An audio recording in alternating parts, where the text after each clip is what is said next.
Capítulo 6 del libro Dios quiere que estés sano, por Andrew Wommack. Una excusa. La sanidad es parte de la expiación de Cristo. No es un asunto aparte de la salvación.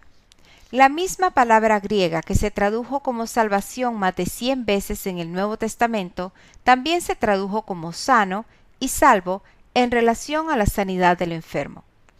La intención de Dios nunca fue que lo que Jesucristo logró a través de su muerte, sepultura y resurrección fuera dividido y separado en varios elementos. Algunas personas han dicho, vamos a aceptar el perdón de los pecados, pero vamos a rechazar la sanidad, la prosperidad y la liberación.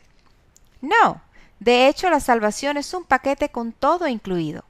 Está mal que la Iglesia presente la sanidad como un beneficio marginal, como algo que podría suceder pero que definitivamente no es parte de nuestra salvación.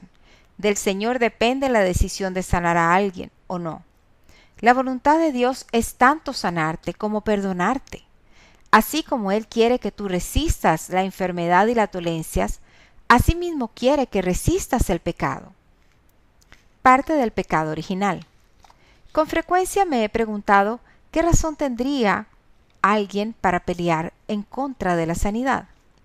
Parece que estar sano es un deseo universal. Considera el esfuerzo que la gente pone para que sus cuerpos estén sanos. Gastan enormes cantidades de dinero en consultas con el doctor, medicinas y operaciones. La cantidad de medicamentos que se consume en la sociedad de nuestros días es enorme. La gente está consumiendo estas drogas que producen toda clase de efectos secundarios.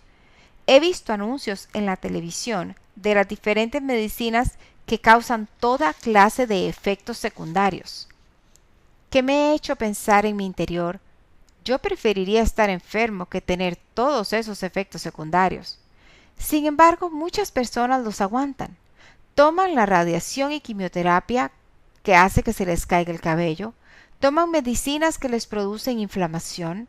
A algunas personas literalmente les cortan partes del cuerpo con el propósito de que puedan seguir viviendo. A nadie le gusta la enfermedad. Hasta a los hipocondríacos les disgusta la enfermedad. Puede ser que tengan un miedo a la enfermedad que los atraiga a la misma y que se obsesionen con esta, pero no les gusta la enfermedad. De manera universal la gente odia la enfermedad y las dolencias. Eso es porque Dios no creó a la humanidad para que muriera. La muerte fue algo que el hombre escogió, pero no fue algo que Dios haya escogido. Originalmente el Señor se propuso que nuestros cuerpos vivieran para siempre. De hecho, he leído algunos reportes médicos que dicen que el cuerpo es capaz de sanarse y repararse a sí mismo.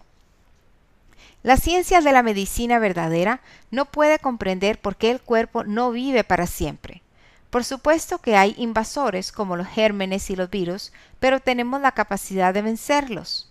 El plan original de Dios para nosotros era que nunca estuviéramos enfermos.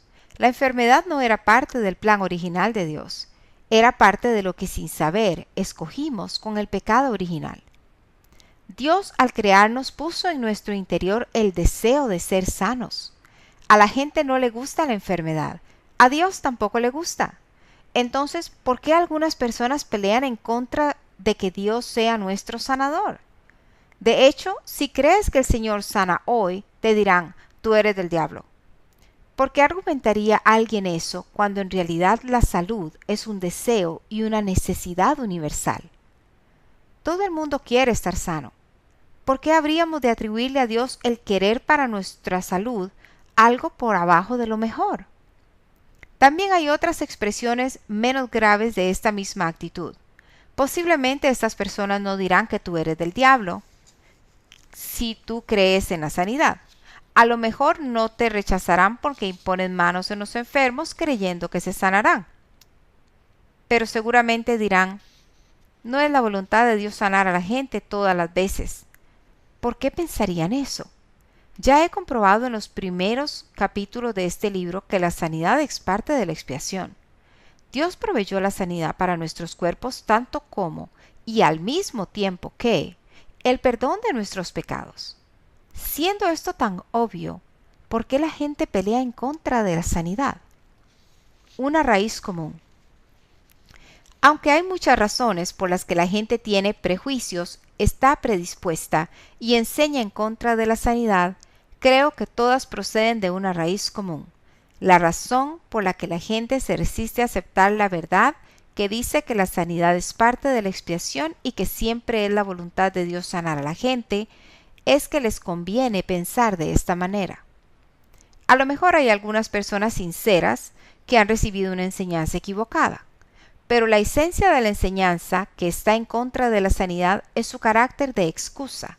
Elude la responsabilidad que pasa a ser nuestra cuando aceptamos que Dios nos quiere sanos. Si el Señor ya ha proveído sanidad para nosotros, y es obvio que no todos somos sanos, entonces surge la siguiente pregunta: ¿por qué no estamos sanos todos? Si Dios quiere que estemos sanos y no lo estamos, esto significa que tenemos que aceptar algún grado de responsabilidad. Voy a tratar este tema más adelante en este libro cuando hable de por qué no todos son sanos.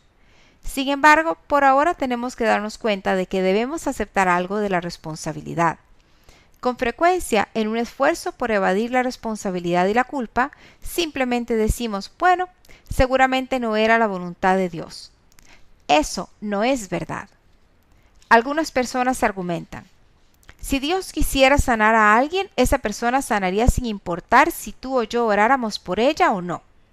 Eso tampoco es verdad. Considera el perdón de los pecados. La palabra de Dios dice que el Señor no retarda su promesa, según algunos la tienen por tardanza, sino que es paciente para con nosotros, no queriendo que ninguno perezca, sino que todos procedan al arrepentimiento. Segunda de Pedro 3:9. Más claro ni el agua. La voluntad de Dios es que la gente sea salva. Sin embargo, no todo el mundo es salvo. Jesucristo mismo profetizó que la mayoría escogería el camino espacioso que lleva a la perdición, en lugar del camino angosto que lleva a la vida eterna. Entrad por la puerta estrecha, porque ancha es la puerta y espacioso el camino que lleva a la perdición, y muchos son los que entrarán por ella, porque estrecha es la puerta y angosto el camino que lleva a la vida, y pocos son los que la hallan. Mateo 7, del 13 al 14. La voluntad de Dios en relación a la salvación no se realiza automáticamente. Él no quiere que nadie perezca, sino que todos procedan al arrepentimiento y a recibir conocimiento sobre Él. El Señor no quiere que ninguno se muera y vaya al infierno, pero Él nos dio libre albedrío. La gente se va al infierno porque rechaza la provisión de Dios. Algunos la rechazan con insolencia, en abierta rebelión en contra del Señor. Otros la rechazan porque han recibido una enseñanza equivocada, que los está haciendo confiar en sus buenas obras, como asistir a la iglesia, tener una buena moral o dar el diezmo. Aunque han sido engañados, aún así, son sus decisiones los que les hicieron perder esa provisión. Acepta la responsabilidad. Dios no quiere que ninguno se vaya al infierno, pero algunos se van. Él no quiere que ninguno se enferme, pero algunos se enferman. Desde luego, algunas personas son totalmente rebeldes en relación al Señor y a sus caminos, y están cosechando lo que han sembrado. Sin embargo, hay otras personas que desean ser sanos y no lo logran. Es porque ellos no comprenden la manera correcta para recibir la sanidad. Algunas personas piensan que siendo buena persona, asistiendo a la iglesia y ser bautizado en agua siendo niño producirá la salvación de sus vidas. A lo mejor son sinceros, pero están sinceramente equivocados. Aunque la voluntad de Dios no es que perezcan, la gente está pereciendo. Tampoco es la voluntad de Dios que la gente esté enferma. Sin embargo, lo está. Ellos no saben cómo recibir. Nuestra responsabilidad es comprender y aceptar nuestra parte. Es nuestra deficiencia, no la de Dios, la que manda a la gente al infierno y hace que la gente esté enferma. La raíz de que hace que la gente pelee en contra de la sanidad es nuestra deficiencia para aceptar esta responsabilidad. Nosotros no queremos aceptar la responsabilidad. No queremos confrontar la verdad de que como creyentes en Cristo pudimos haber hecho algo para evitar que ese ser querido sufriera de la enfermedad y de la muerte. No estoy diciendo que sea directamente nuestra culpa, aunque podría serlo en algunos casos. Con frecuencia no es el pecado de un individuo lo que trae la enfermedad y la dolencia, sino el pecado de la humanidad, el mismo que ha corrompido a este mundo. Es el pecado el que originó los gérmenes y los virus, el moho y las infecciones, y cosas como esas que nunca fueron parte del plan original de Dios para la humanidad. Son una distorsión de la naturaleza que sucedió a través del pecado, y no son el resultado del pecado individual, sino del pecado colectivo que ha corrompido a todo el sistema. Aunque a lo mejor no es algo que hicimos individualmente lo que ocasionó la enfermedad, siempre hay algo que podemos hacer individualmente para vencer esa distorsión y para vivir una vida llena de salud. No es la voluntad de Dios. En los primeros años de la década de 1970, pastoreé una iglesia en un pequeño pueblo de Texas. Una pareja en esta iglesia tenía un hijo que al nacer había sido afectado de mongolismo.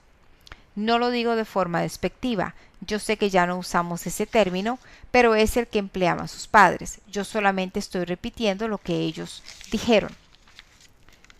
Ella era una mujer muy pequeñita y ellos estaban viviendo en Guatemala cuando el bebé nació.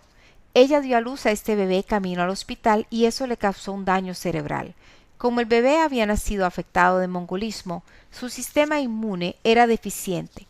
El doctor dijo que el niño moriría alguna vez si le daba un resfriado porque no había nada que él pudiera hacer para salvarlo. Él no esperaba que el niño viviera, pero el niño vivió. Cuando los conocí, el niño ya tenía 4 años de edad. Finalmente se resfrió. Así que fui a su casa y oré por él para que fuera sanado. Murió en mis brazos mientras oraba por él. Me quedé allí con sus padres y oramos por horas para que resucitara de entre los muertos. Hicimos todo lo que sabíamos. Finalmente llamamos a las autoridades, llegó la policía y fue un milagro que no nos hayan mandado a todos a la cárcel.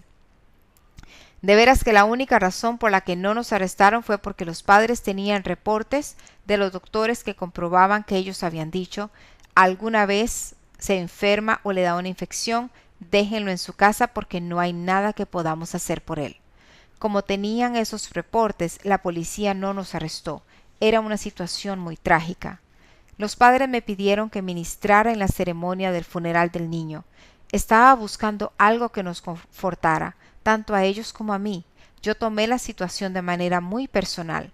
Habría sido confortante haberle dicho: bueno, no pudimos haber sido nosotros los que fallamos, hicimos todo lo que pudimos, los padres estaban sufriendo y yo verdaderamente no quería echarles la culpa diciéndoles: es su culpa.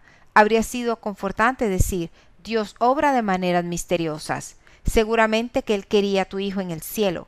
Dios lo necesitaba ya. Habría sido confortante salir con uno de esos clichés populares que tú escuchas comúnmente en la religión, pero yo tenía que ser honesto en relación a la palabra. Le dije a los padres: yo no creo que esta haya sido la voluntad de Dios. El Señor no mató a su hijo. Él no permitió que esto sucediera. Satanás fue el que le quitó la vida. Aunque es posible que el diablo haya ganado esta batalla, él no ganó la guerra. Luego compartí con ellos la enseñanza que se encuentra en 2 de Samuel 12 y en otras partes de las Escrituras, y que nos permitiría afirmar que el niño estaba en la presencia de Dios. Le suministré esperanza y en realidad que este niño estaba con Jesús.